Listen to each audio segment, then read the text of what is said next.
सौतेली गाय माँ।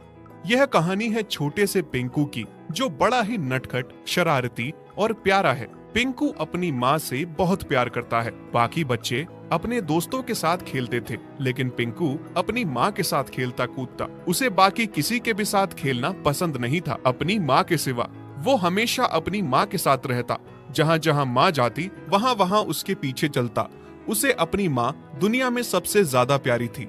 लेकिन कहते हैं ना, जो चीज हमें दुनिया में सबसे ज्यादा प्यारी होती है, उसे भगवान हमेशा छीन लेते हैं। कुछ ऐसा ही पिंकू के साथ भी हुआ। पिंकू की माँ गंभीर बुखार के कारण मर जाती है। नहीं, नहीं माँ, मुझे ये मेरा सपना लग रहा है। आप मुझे छोड़कर नहीं जा सकती। आप खुद ही तो कहती थी ना, मैं तुझे छोड़कर कहीं नहीं जाऊंगी। तो अब कैसे छोड़कर चली गई? मैं किसके साथ खेलूंगा? मेरा ध्यान कौन रखेगा? मुझे कौन दूध पिलाएगा? मैं क्या करूंगा? हाँ, तुम कैसे छोड़कर चली गई हमें? मैं तुम्हारे बिना पिंकू को कैसे संभालूंगा? वो अभी बहुत छोटा है। वो तो तुम्हारा दूध के अलावा अभी कुछ भी खा पी नहीं पाता। इस तरह से माँ के मरने के बाद पिंकू बिल्कुल अकेला हो जाता है। पिंकू का पिता बल्ली सोचता है, नहीं नहीं, ऐसे काम नहीं चलेगा। मेरा पिंकू भूखा रह जाएगा। मुझे पिंकू के लिए दूध का इंतजाम करना होगा। और वो अपनी माँ के लिए भी बहुत तरस रहा है। मुझे उसके लिए कोई नई माँ लानी होगी।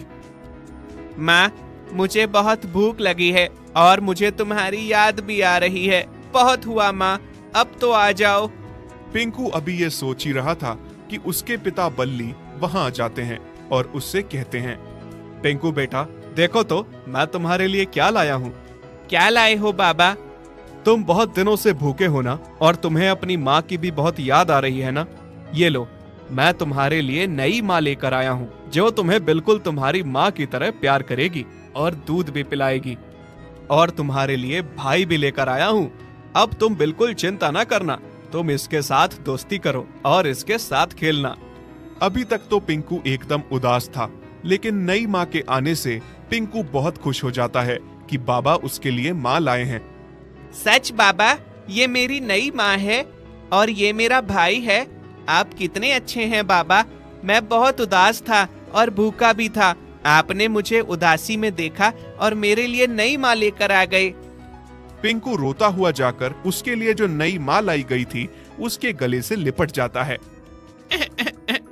माँ, अब मुझे कभी भी छोड़कर मत जाना। मैं बहुत अकेला हो जाता हूँ। निर्जा, ये मेरा बेटा है। इसके लिए मैं तुम्हें लाया हूँ। बस तुम्हें इसका ख्याल रखना है, इसे खुश रखना है, इसे दूध पिलाना है, क्योंकि ये माँ के दूध के अलावा कुछ भी नहीं खाता। आप चिंता ना कीजिए, मैं हूँ ना। अब बस मैं आ गई हूँ। आप पिंकू की चिंता छोड़ दीजिए। आप बस बाहर का काम देखिए, बाकी सब मैं संभाल लूंगी। बल्ली बहुत खुश था कि पिंकू के लिए नई माँ और भाई लाया है, क्योंकि पिंकू अपनी माँ के लिए बहुत तरस रहा था। बल्ली के वहाँ से जाने के बाद जैसे ही पिंकू अपनी नई माँ और उसके बच्चे के साथ बात करने की कोशिश करता है।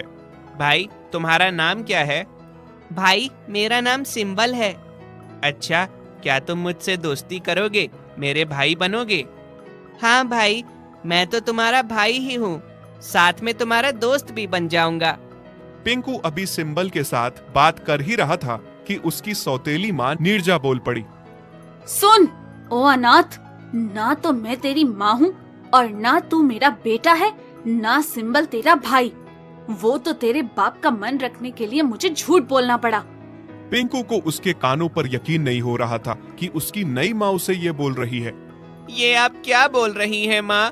बाबा ने तो कहा है आप मेरी माँ हैं और सिंबल मेरा भाई है। वो आपको मेरे लिए लाए हैं। आप मुझे दूध पिलाओगी और मैं आपको माँ कहूँगा। बेवकूफ, अगर मुझे दूध पिलाना ही है तो मुझे अपना बच्चा नहीं है क्या? मैं तुम्हें क्यों दूध पिलाऊंगी? उम्मीद भी मत करना कि मैं तुम्हें दूध पिलाऊंगी। पहले तो अपनी माँ को खा गया और अब मेरे पीछे पड़ा है। चुपचाप से खाना खाने की आदत डाल, क्योंकि तुझे दूध नहीं मिलने वाला। नहीं माँ, आप ऐसा मत कहिए। बाबा ने कहा आप मेरी माँ हो। मैं तुम्हारी माँ नहीं हूँ। तुम्हें कितनी बार कहूँ, मैं सिर्फ सिंबल की माँ हूँ। और ये क्या बार बार मुझे माँ माँ कहते रहते हो? मुझे माँ माँ कहना छोड़ दो।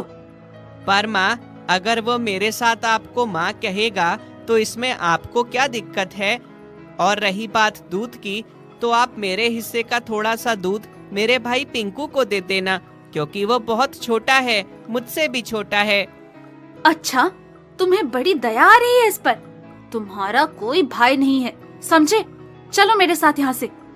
लेकिन माँ। चलो तुम चुपचाप यहाँ से। पिंकू अपनी नई माँ की बातें सुनकर बहुत दुखी होता है और रोता है। मुझे तो लगा था कि नई माँ बहुत अच्छी होगी, लेकिन वो ना तो मुझे खुद को माँ कहने दे रही है और ना मुझे दूध पिलाएगी। मैं भूखा रह जाऊंगा। फिर थोड़ी देर बाद सिंबल अपनी माँ से छुपके पिंकू से मिलने आता है। पिंकू, तुम चिंता ना करो, मैं हूँ ना, मैं तुम्हारे साथ खेलूंगा।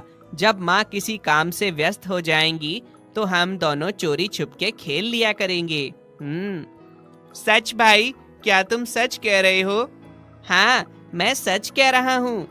फिर शाम को जैसे ही नीरजा सिंबल को दूध पिला रही होती है कि तभी पिंकू देख लेता है कि नीरजा अपने बच्चे को दूध पिला रही है, और वो पीछे से खड़ा देख बहुत दुखी होता है और रोता है और पास आकर कहता है, माँ, मुझे भी थोड़ा सा दूध पिला दो, बहुत भूख लगी है। मुझे भी दूध पीने का मन हो रहा है। माँ के दूध की बहुत याद आ रही है। दूध? तुझे तो मैं दूध क्या पानी भी ना पिलाऊं। तू मेरे बच्चे को दूध पीता हुआ देख रहा है, अपनी गंदी और काली नजर लगाएगा। जा, चला जा यहाँ से। पिंकू बहुत रोता है। रोता हुआ वहाँ से चला जाता है और बल्ली भी अब अपने काम में व्यस्त रहने लगा था। वो भी पिंकू पे अब उतना ध्यान नहीं दे पा रहा था। उसे तो ये भी नहीं पता था कि नीरजा उसके बच्चे पिंकू के साथ कैसा बर्ताव कर रही है। उसके सामने अच्छी बनने का ढोंग करती है और हमेशा यह जताती है कि वो पिंकू के साथ बहुत प्यार करती है। भाई, तुम क्यों उदास होते हो? उदास ना हूँ तो क्या करूँ? मुझे ऐसा महसूस होता है जैसे मेरा इस दुनिया में कोई नहीं है। माँ के जाने के बाद दुनिया बदल सी गई है। बाबा भी अब पहले जैसे मेरा ख्याल नहीं रख पाते। वो भी अपने काम में व्यस्त हो गए हैं। मुझे माँ की बहुत याद आती है। तुम चिंता क्यों करते हो? मैं हूँ ना तुम्हारा भाई। तुम ऐसा ना कहो कि तुम्हारा कोई नहीं है। मैं हूँ ना, और मैं तुम्हारे लिए कुछ ऐसा लाया हूँ जिसे देखकर तुम बहुत खुश हो जाओगे। अच्छा, क्या लाए हो मेरे लिए? ये लो, मैं तुम्हारे लिए माँ का दूध लेकर आया हूँ। तुम्हें बहुत भूख लगी होगी ना, जल्दी से पी लो। ये तुमने कैसे किया? और अगर माँ को पता चल गया तो वो तुम्हें बहुत डांटेंगी। इसकी तुम चिंता ना करो, ये दूध मैं अपने हिस्से में से छुपा के तुम्हारे लिए लाया हूँ। जल्दी से पी लो। शुक्रिया भाई, मेरा इतना ख्याल रखने के लिए। जैसे ही पिंकू दूध पीने वाला होता है, पीछे से नीरजा आ जाती है और दूध से भरी कटोरी को गिरा देती है। हाँ, तुम दूध पी रहे हो? मैंने कहा था ना तुम्हें, मैं अपना दूध तो क्या पानी भी नहीं दूंगी। बहुत ही बेशर्म और बदमाश बच्चे हो तुम। शायद तुम्हारी ऐसी शरारतों से तंग होकर तुम्हारी माँ तुमसे परेशान होकर दूर भाग गई, मर गई। और सिंपल तुम्हें कितनी बार कहा, दूर रहो इससे। चलो, तुम्हें मैं मजा चखाती हूँ। नीरजा पिंकू को बहुत खरी खोटी सुनाती है, जिससे पिंकू बहुत दुखी हो जाता है। क्या सच में माँ, मैं बहुत शरारती और गंदा बच्चा हूँ, जिस वजह से आप मुझसे दूर हो गईं, मुझे छोड़कर चली गईं और मर गईं। हाँ माँ, शायद नीरजा माँ सही कहती है, तभी तो वो मुझसे दूर भागती है और मुझे माँ भी कहने नहीं देती है। पिंकू नीरजा की कही हुई बातों पर यकीन कर लेता है कि शायद उसी की वजह से उसकी माँ उसे छोड़कर चली गई, मर गई। फिर वो सिंबल और नीरजा के पास भी नहीं जाने लगा, बस दूर दूर से उन्हें देखता। दोनों माँ बेटे नीरजा और सिंबल को साथ में खेलते हुए देख देख के ही खुश होता। फिर एक दिन की बात है। भाई चलो ना, पार्क में खेलने चलते हैं। नहीं भाई, तुम मुझसे दूर रहो। तुम्हें पता है मैं बहुत अभागा और गंदा बच्चा हूँ। इसी वजह से मेरी माँ की मौत हो गई, वो मुझे छोड़कर चली गई। क्या तुम अभी भी माँ की बातों पे यकीन कर रहे हो? माँ तुम्हें पसंद नहीं करती हैं, इसलिए ये सब बोलती रहती हैं। वरना ऐसा कुछ भी नहीं होता। यकीन मानो, ऐसा कुछ भी नहीं है। तुम बहुत अच्छे हो। क्या तुम सही कह रही हो? बिल्कुल सच कह रहा हूँ। अब चलो हम दोनों पार्क में जाकर खेलते हैं। पिंकू और सिंबल दोनों पार्क में खेलने जाते हैं। तभी खेलते खेलते सिंबल बोरवेल के बने हुए गड्ढे में गिर जाता है। बचाओ बचाओ, मुझे कोई बचाओ। पिंकू पिंकू, मुझे बचाओ।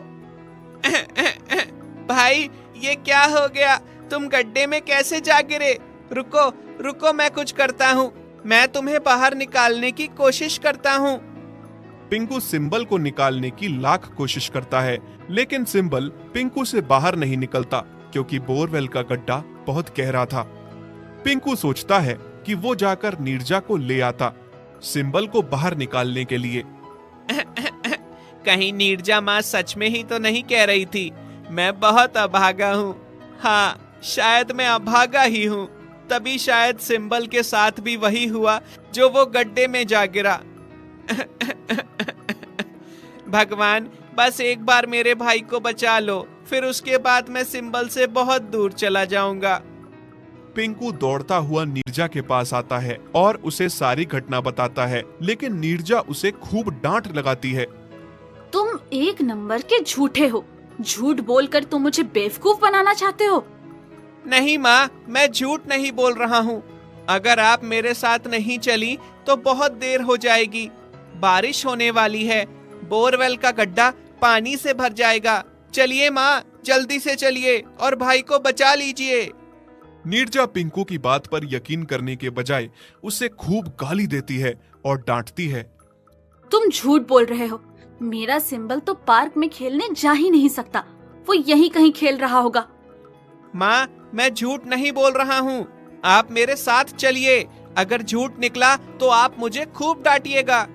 हाँ ठीक है, और अगर झूठ निकला ना तो आज तुम्हारी खैर नहीं। नीरजा पिंकू के साथ जाती है और वहां पहुंचकर देखती है कि सिंबल सच में गड्ढे में गिरा हुआ है। तब उसे पिंकू पर यकीन होता है कि वो झूठ नहीं सच बोल रहा था। सिंबल, मेरे बच्चे, ये क्या हो गया? तुम गड्ढे में कैसे जा गिरे? माँ, मुझे बाहर निकालो, मेरा दम घुट रहा है। तुम चिंता ना करो मेरे बच्चे, मैं जल्दी से तुम्हें बाहर निकालती हूँ। नीरजा जल्दी से बारिश के आने से पहले एक मजबूत रस्सी लाकर पेड़ से बांध देती है और पिंकू की मदद से सिंबल को बाहर निकाल लेती है। सिंबल के बाहर निकलते ही उसे गले से लगा लेती है। मेरे बच्चे, तुम ठीक तो हो ना? हाँ माँ, मैं बिल्कुल ठीक हूँ। भाई, माँ सच कहती है, मैं बहुत अभागा हूँ। तभी मेरी माँ मुझसे दूर चली गई और आज मेरी वजह से तुम गड्ढे में गिर गए। आज से मैं तुम्हारे पास भी नहीं आऊंगा, तुम सबसे दूर चला जाऊंगा। नहीं बेटा, तुम अभागे नहीं हो। अभागी तो मैं हूँ, जो एक बच्चे का प्रेम माँ के लिए समझ नहीं पाई। कितनी बुरी हूँ मैंने तुम्हें कितनी खड़ी खोटी सुनाई। तुम मुझे माँ माँ कहने के लिए तरसते रहे, दूध के लिए तरसते रहे, और मैं तुम्हें खुद से दूर करती रही। अभागे तुम नहीं बेटा, मैं हूँ। आज मेरा सिंबल सिर्फ और सिर्फ तुम्हारी वजह से बचा है। अगर थोड़ी सी देरी हो जाती तो ना जाने क्या हो जाता। मुझे माफ कर दो बेटा, मैं तुम्हारी गुनहगार हूँ। नहीं माँ, आप ऐसा ना कहिए। बेटा, आज से तुम बिन माँ के नहीं हो और ना ही तुम बिना दूध के रहोगे। आज से मैं तुम्हारी माँ हूँ। तुम भी मुझे सिंबल के साथ साथ माँ कह सकते हो। सच माँ, मैं अभागा नहीं हूँ और मैं आपको माँ कह सकता हूँ। हाँ बेटा, तुम अभागे नहीं हो, तुम मुझे माँ कह सकते हो। आज से मैं तुम्हारी माँ हूँ और सिंबल तुम्हारा भाई। आओ बेटा, मेरे गले लग जाओ। नीरजा सिंबल के साथ साथ पिंकू को भी गले लगा लेती है। नीरजा समझ लेती है कि पिंकू बहुत अच्छा बच्चा है और अब पिंकू अनाथ नहीं था। उसे माँ बाप और भाई सब मिल गए थे। सारे हंसी खुशी एक साथ रहने लगे थे।